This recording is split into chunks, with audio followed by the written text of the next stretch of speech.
So I'm back with the Vidoc part 2. We're going to see the end of the video and what my thoughts are and a few things here and there. Mostly I want to do this because I want to show you guys my thoughts on Destiny and what they're doing and whatnot. So let's just get into the video. Let's start now. One of the biggest changes from the seasonal model you'll see from the annual pass is that we're focusing a lot more on how the seasons actually connect to one another. We want to make sure we're actually threading a narrative that players can follow starting in Shadowkeep.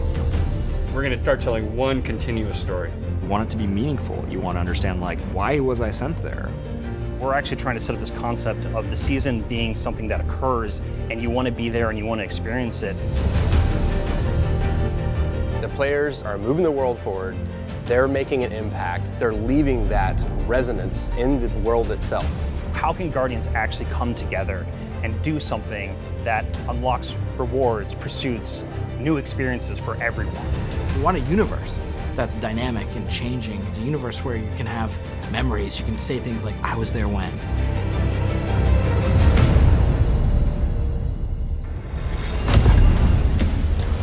Every season they log into Destiny, there's a new way to play the game.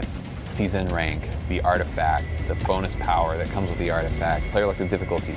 These are all systems that are designed to make the game more compelling as a character building game. What we wanted to provide with the artifact was an infinite power grind for the players. The seasonal artifact is going to give you the tools that you need to defeat champions, our new hardest enemies in the new Nightfall modes. We're calling it Nightfall the Ordeal, so the players can choose how hard they want their difficulty to be. The further up you move in difficulty, the more likely you are to get the kind of rewards that you're looking for. So, seasonal artifact sounds like badass ranks from Borderlands 2, or better yet, Guardian ranks from Borderlands 3.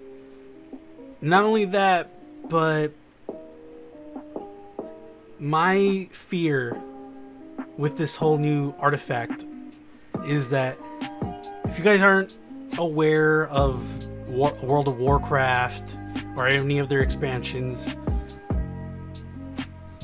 then you won't know the AP grind. You won't know from Legion and BFA. I was there for Legion and I was there for BFA, half of BFA, because BFA turned out really bad. But Legion had a system where you only got, each class got their own weapons.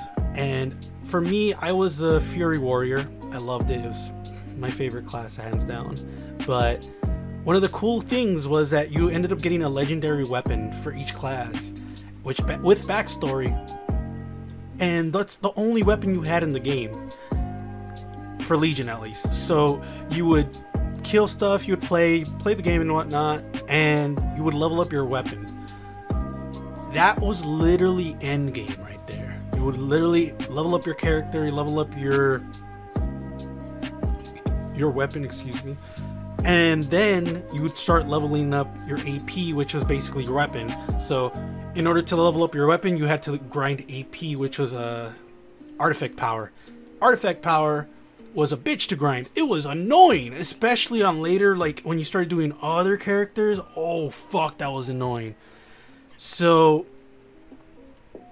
especially now that they're kind of connecting the artifact, the seasonal artifact, with actual high tier stuff, people are gonna have to start grinding out levels for that. And from my experience from World of Warcraft, people don't like that because it's just super boring. It's super boring. So unless they know how to a really good way of doing this, I mean, I guess dailies and weeklies and whatnot will be a good way to level up, but I just don't see people leveling up any other way. Like me personally, I would probably play a fuck ton of PvP because I already play PvP, but like it's a really weird edge to like walk, because on one hand I already play a lot of Destiny, so for something like the battle pass or season stuff, it's right, because like, oh, you're already gonna be playing.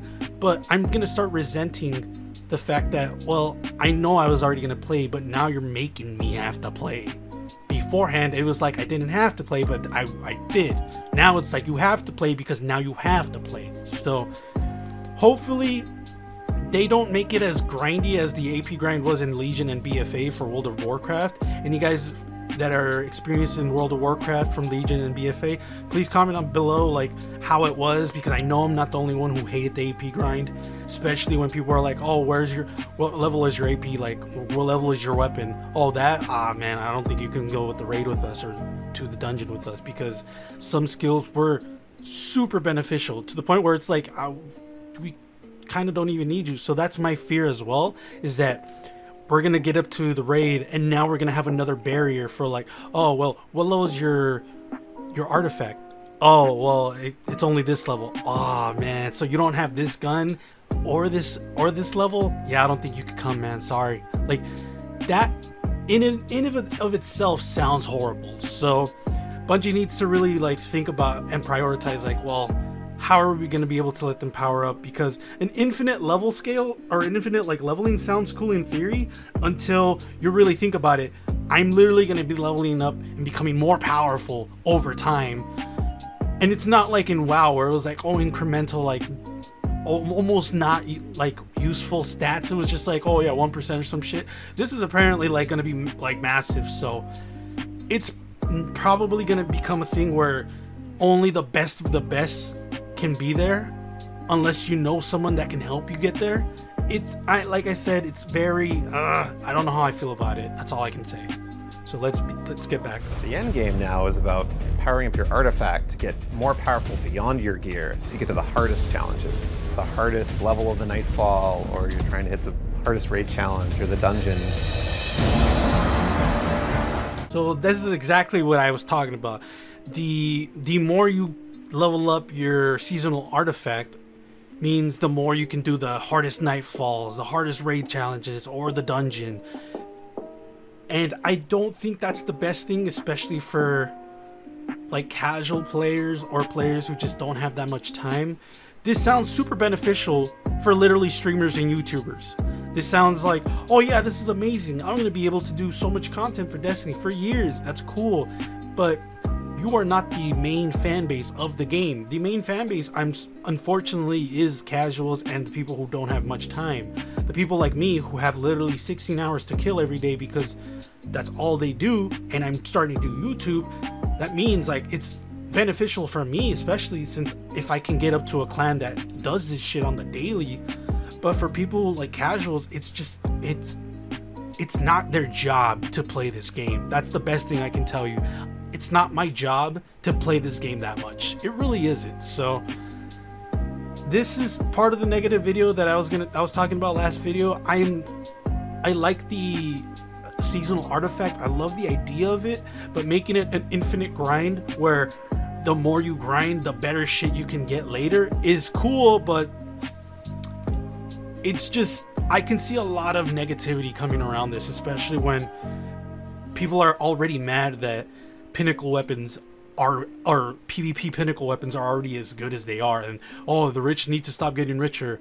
This is literally the rich getting richer. So I don't know, me personally, I think it's cool, but at the same time, I don't like that I'm gonna have to start grinding out for seasonal artifact levels like I did for AP in World of Warcraft, because the shit was mind-numbingly boring.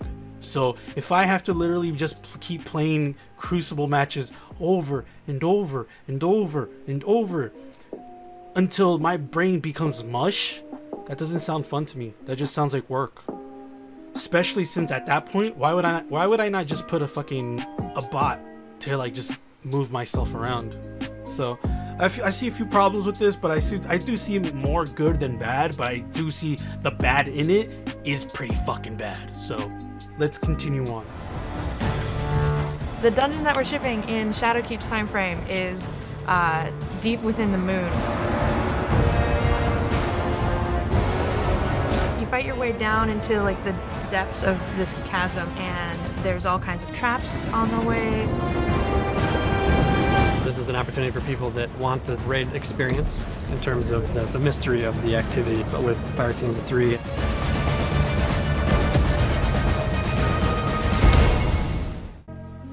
So the new dungeon is called Deep Within the Moon, and it looks like it has a lot of jumping puzzle, which I'm a fan of. Me and my friends are a fan of old school Oryx, where you had to literally jump on ships and then hope to God you didn't die, which was amazing. So for me, it's awesome having jump puzzles back in the game. I can tell you right now, me and my friends are excited for for this dungeon, because the last dungeon, I forget what it's called, but the dungeon in Forsaken was amazing. It was awesome.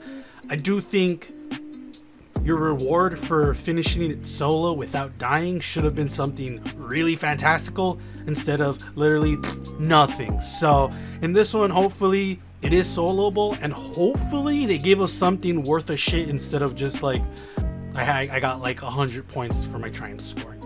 So that's a cool, like, I hope to God they give us something worth a shit. Really, really hope. Bungie, please give us something, because at this point I haven't gotten that triumph, because there's no point. I don't want to kill myself over something that's literally meaningless.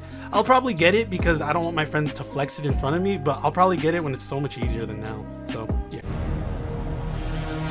Charging you up, Lars. Get in there. Go ahead. We're thinking a lot about how we lay the foundations for a healthier PvP game. We're really committed starting in year 3 to have a renewed focus all through the year on PvP. That's going to be bringing back Destiny 1 maps. It's going to be... So Twilight Gap and Widow's Court are coming back. We already knew this. This is not a new thing. We already knew this was happening. But for some reason, the new map fragment reminds me of Floating Gardens from Destiny 1, which I know it's like, why would you think that? I get it. I don't know why either, but it just reminds me of it. Hopefully it's kind of like what happened to one of our other maps. The main name's forgetting me, but it was an old map from Destiny 1 that got turned into a new map in Destiny 2 with a little changes here and there. So hopefully that happens. That would be really cool if that happens, but let's continue. Bringing elimination into Crucible Labs. We're doing this really cool thing where we have 4 different iterations. Try them out week to week on the new maps and get feedback. We want seasons to be relevant for everyone. We want it to feel like everybody has something new to do and feel like they're all doing it together. We're here to build something that lives.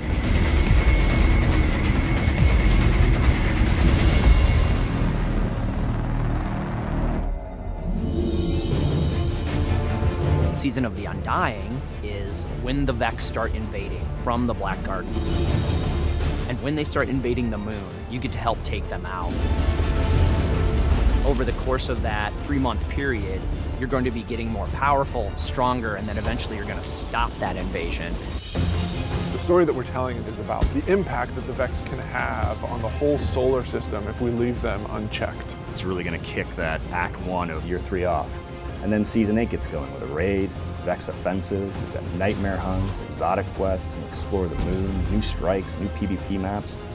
There's just so much going on, no matter what kind of player you are. Season 8 is the catalyst. Season 9 is really where things start to build, and then Season 10 is where things start to get pretty intense, and then Season 11, everything is going to come together, and you're going to want to be there to see it happen. It's going to be like no other time in Destiny.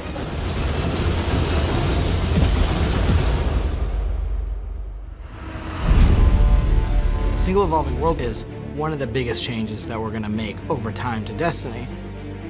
Getting to that single evolving world is asking us to kind of unlearn a bunch of the things that we've learned. Hopefully we think we've made the right calls, and if the answer is no, like, the good news is we're in full control to change it. We can keep evolving the game. We're turning it into a game that we're all proud to be working on. We have a vision, we have a roadmap, we have a place we want to take Destiny, and Shadowkeep and Season of the Undying are just the first steps. It's a foundation. This is like the bedrock that we're going to build a lot of other stuff on top of. Forsaken broke a bunch of the bones that we had set, with Destiny 2. What we've been able to do this year is reset them. Are we done? No, not even close.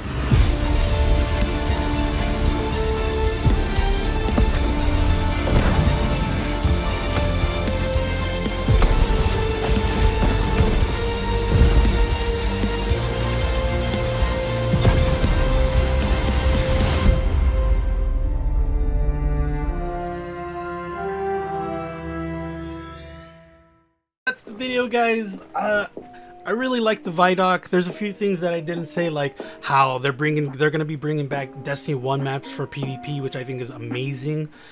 Also, that they keep saying single evolving world, which kind of just, what's the difference between that and like WoW? Because considering WoW is literally always evolving their world, but their expansions stay at that same timeline.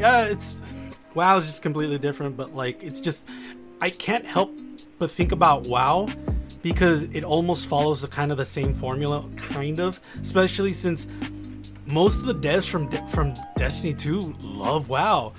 Like, they come from WoW. They're old school WoW too. Like, that's just my head where it's going. Like, I really do think they're trying to emulate WoW, like a few things WoW did. I think they're doing it in a bit weird way though, but that's just me. Also, Shadowkeep is going to be a foundation for the changes that Bungie wants to make. I'm not sure how I feel about this. Hopefully it's for the better and not for the worse, but literally time will tell. And that's pretty much it. I just wanted to go over with the video I wanted to go over the Vidoc with you guys. I will see you guys later. Let me know what you guys think about this Vidoc. Was it good? Was it bad? Let me know in the comments below. Follow me on my social media outlets. Links are in the description below, and I will see you guys later.